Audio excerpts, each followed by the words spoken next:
Starting. Good evening. I'm Elwin Green, your host for Homewood Nation Presents. And tonight we're doing Tech Tuesday with Shimira Williams. Ms. Williams, are you there? I am here. How are you doing this evening? Okay, doing well, doing well. Tonight we're talking about what are your children doing online? This is an episode that's important for every parent, and especially for parents in that really kind of delicate, still formative, challenging period that we call the teens or even the tweens, when kids are becoming more independent, but you've still got to really keep an eye on them. So yeah, we'll be talking about just what are our kids doing online. That's the very basic topic, and I want to begin with just first of all, if we can talk about what we actually mean when we say online. Are we just talking about kids using the internet or the computers, or what? So we're talking about children who are connecting via internet connection or Wi-Fi or Ethernet. And today that is your smartphone, a tablet, a computer, your video game system, your television, your printer, just about almost some people's refrigerators connect to the internet now. Okay, that's a little scary. That is a little scary, but it does happen. And so, parents automatically think, oh, well, I took their phone away. Well, did you take their Xbox away? Because that automatically connects to the internet. And did you take their tablet away? And did you take the computer away? And probably just better in turning off Wi-Fi in your house. Okay, just kind of shut things down completely at some point? When I was a teenager, my dad would take the phone. If you were on phone punishment so that you didn't use the phone when he walked out the house, he would take the phone. Or take it and wrap it up and put it up somewhere that we didn't know about. Think of that, but now think of it with 7 more devices. It's not just the phone. It's the phone, it's the tablet, it's the computer, it's the video game systems. Mm-hmm. Okay.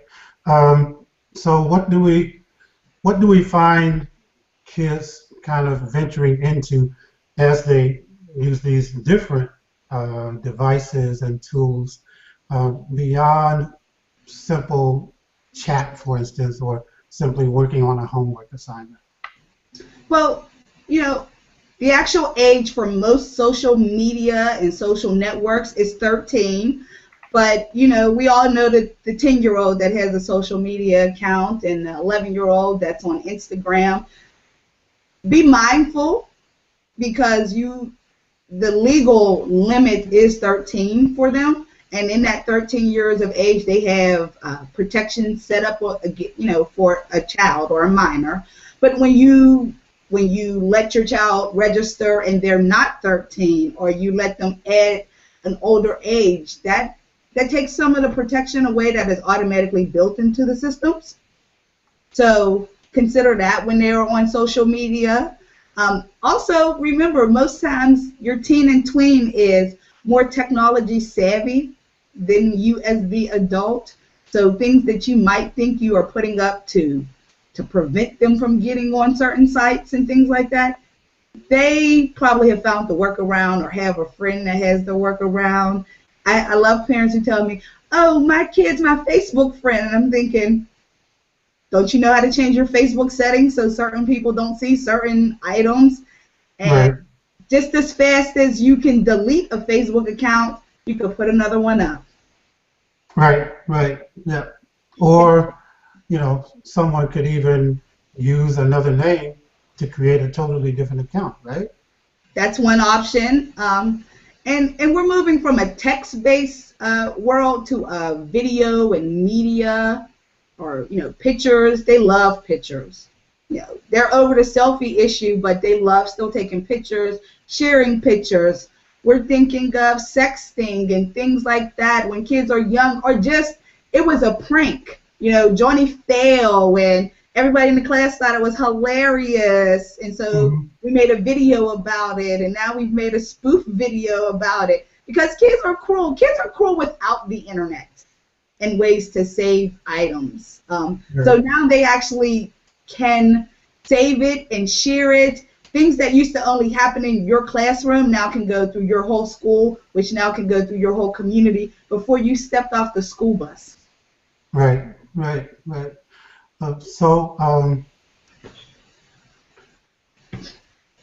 How can parents just kind of keep track of what their kids are doing? I will tell you the best way to keep track of any teenager is having an open communication. Because as new things come out, new things will be tried. You know, things we tried as children don't necessarily apply anymore, but they still apply. You know, my mom picking up the phone at 12 o'clock because she knows that you're on it, even if you're trying to breathe real low and you've mastered holding down the ring so that it didn't ring in the house and everybody.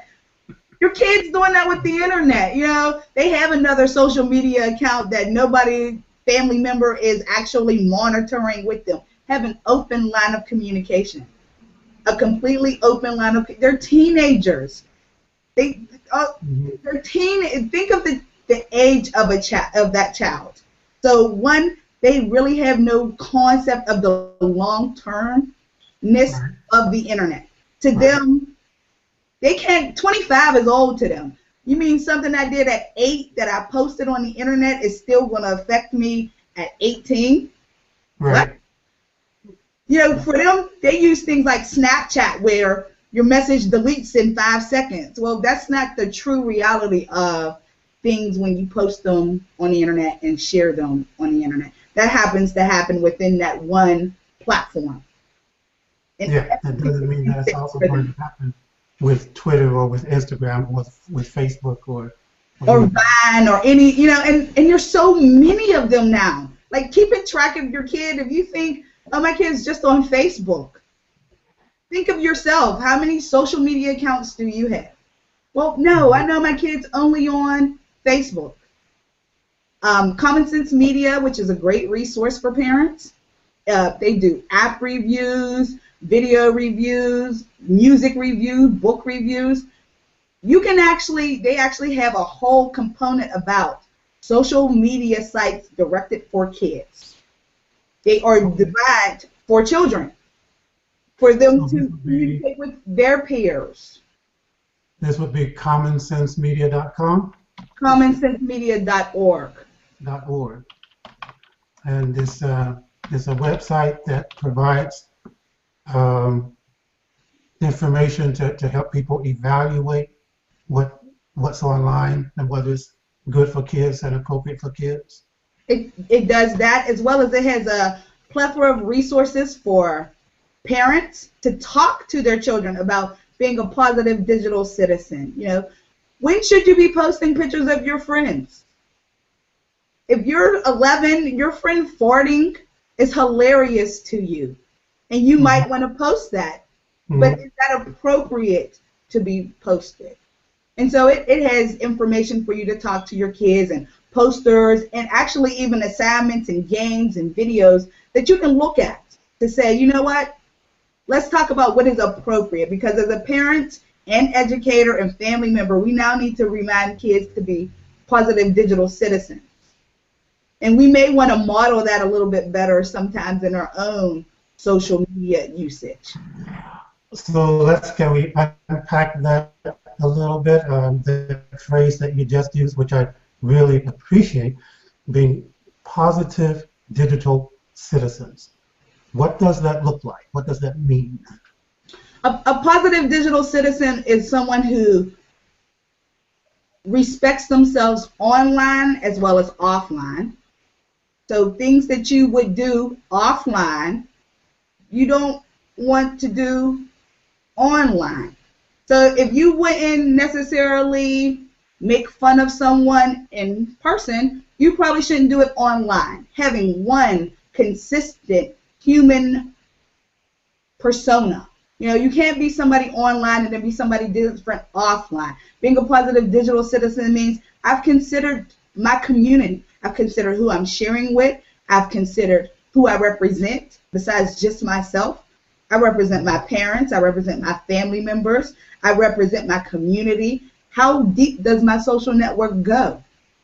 You know, are you friends with another child, but that child's parent is your parent's boss, and you don't even realize that? So you may be posting something about something that's going on at home, but the ramifications of which you are publicly sharing or maybe privately sharing are way more in depth than you may have the knowledge base of the child or a teenager to really deal with. Now, when you first used the phrase positive digital citizen, you kind of made a parenthetical comment about how we adults could do a better job of modeling that, you know, for the younger people, many of whom do see a lot of what we create online, right? Some of them do see our individual posts that we may put up on Facebook or whatever, but all of them are able to see what is out there generally being generated by the adult world, you know, whether it's BuzzFeed or Gawker or The Root, or, I mean, all of these websites that are being run by adults, right?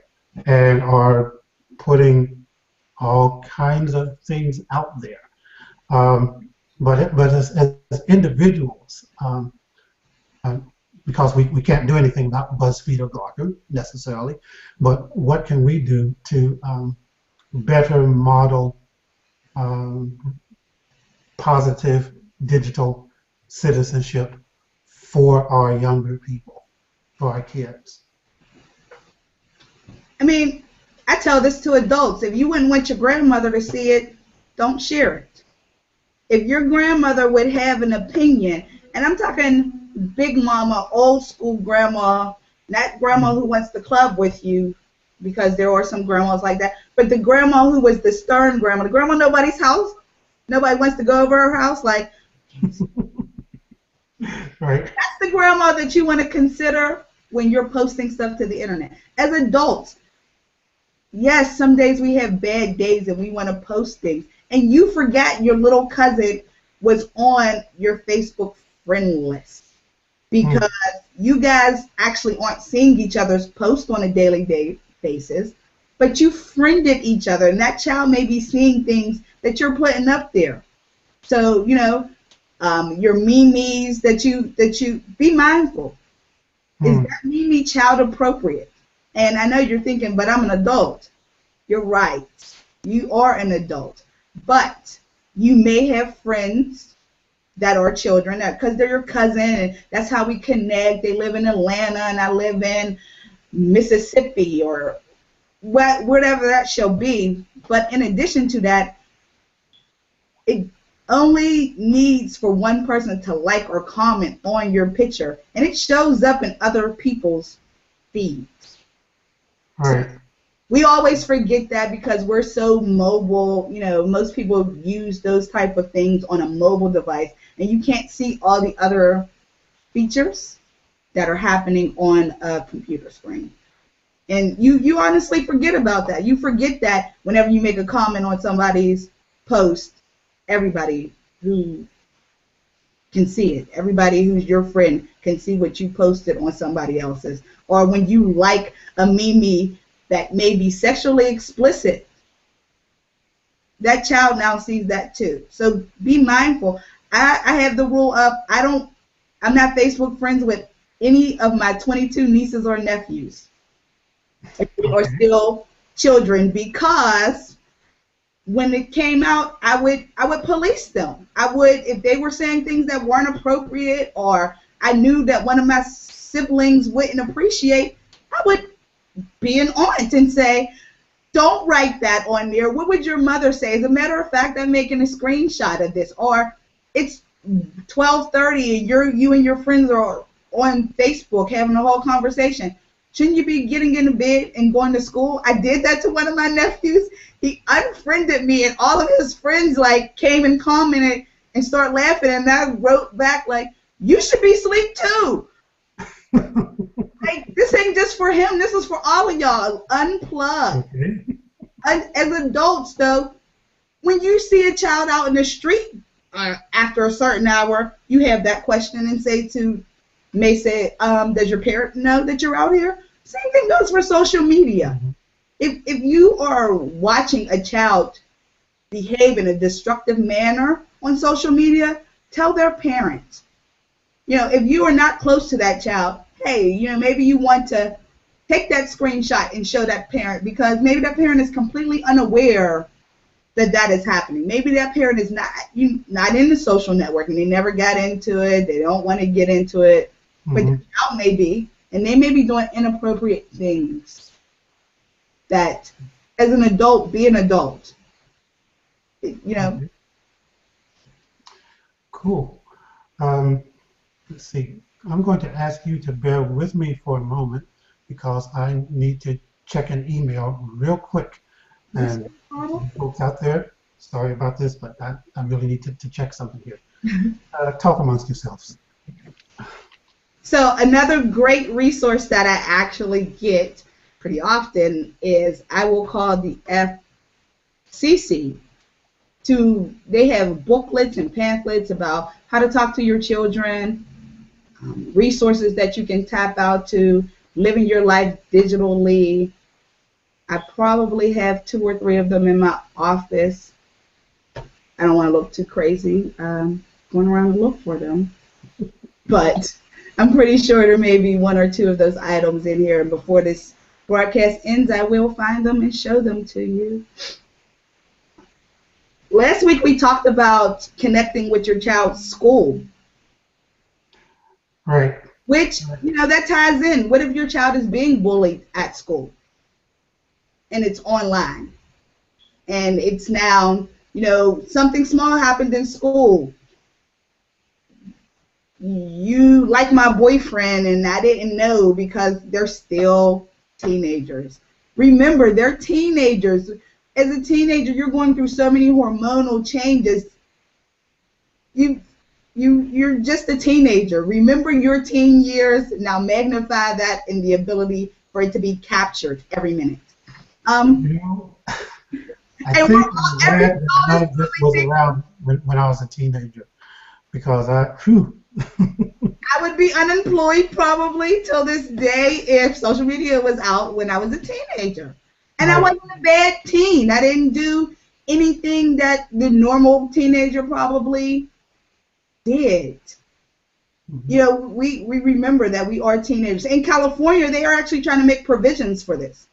That at a certain age, your whole digital life can be deleted because you're a teenager and you do simple things under the age of 18. And you shouldn't be, your whole life shouldn't be able to be pulled up before you were 18. You know, your college admissions records person shouldn't be looking at social media from when you were 11 and you decided setting the garbage can on fire was really cool and you did the fire challenge, like, which I still don't understand the fire challenge that was around this summer, but here nor there, teenagers do unthought out things. Adults do unthought out things, but teenagers, that's what you're supposed to do, unthought out things. Like, I think I had a cousin, and we were probably like 8 or maybe 10. He smelt the curling irons. He burnt his lips. But he wanted to know what they smelled like, which I still don't understand till this day. A curling iron. Okay. Okay. Smells like burnt hair, man. It smells like burnt hair. So now you know that you've placed an image in my brain that I'm going to spend the rest of the night trying to erase. Thank you very much. Okay. All right. We're talking about teens online and the different ways that make use of the internet. And there is this tendency, because they are so young and so hormone driven, to to do unthought out things, as you put it. But do we have indications that that teens are also doing well, or do we have an indication of how well they are doing at using the internet in better ways, using it to to learn, right? There's an infinite wealth of information for people who want to read and study and learn, and you can learn about almost anything, even on your own. Magazines, books, articles, newspapers. Do we know how much kids are actually reading online, or is reading just look like it's starting to go away completely? There are still children who are avid readers. There might be ebook readers over a book reader, but there are still children who are avid readers. We're moving to, and I can see this in education, that people want children to be content creators.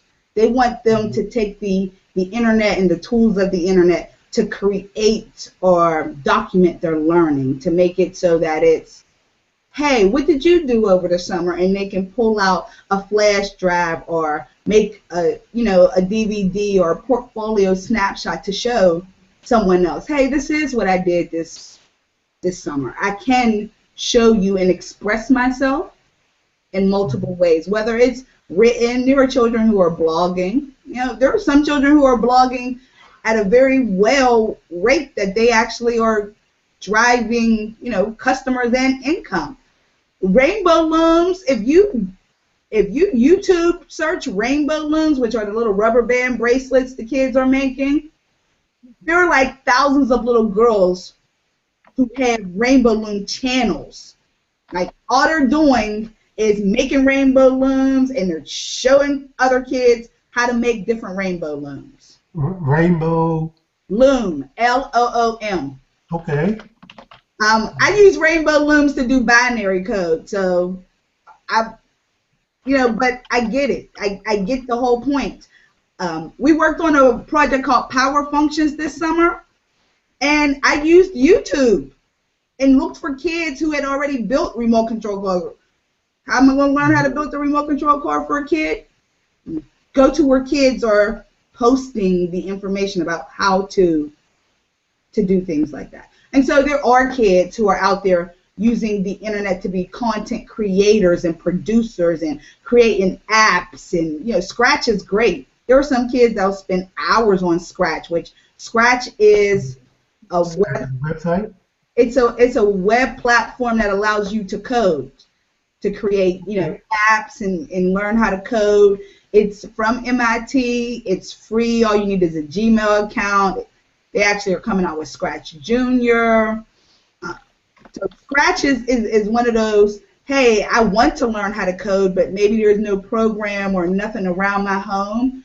Getting online and doing Scratch is great. Okay. So this will be Scratch.com, I assume? This is, it's not actually even Scratch. It's like MIT.app inventor. But if you Google the term Scratch, it's the first thing that comes up. Okay. And so, I've heard people who are moving to flipped classrooms, and teachers who let kids submit everything digitally and are connected to them in that form. So there is positive coming out of the internet and children being so connected. And the best thing is it allows for children to adapt their learning that suits them. As adults, we haven't really got to that whole concept of giving kids their learning back to them and saying, what do you want to learn and how can I help you learn that? Because they have so many tools now. I have a little girl who likes fashion, but the way I think about fashion and the way she wants to use and do fashion are completely different. And every time I tried to stuff it down my way as the educator, she pushed back, and it was hard. It was cantankerous for both of us. But when I took it and listened to her, and Okay. how she wants to, that was powerful. And she, she didn't want to tell me about it. She didn't want to write about it.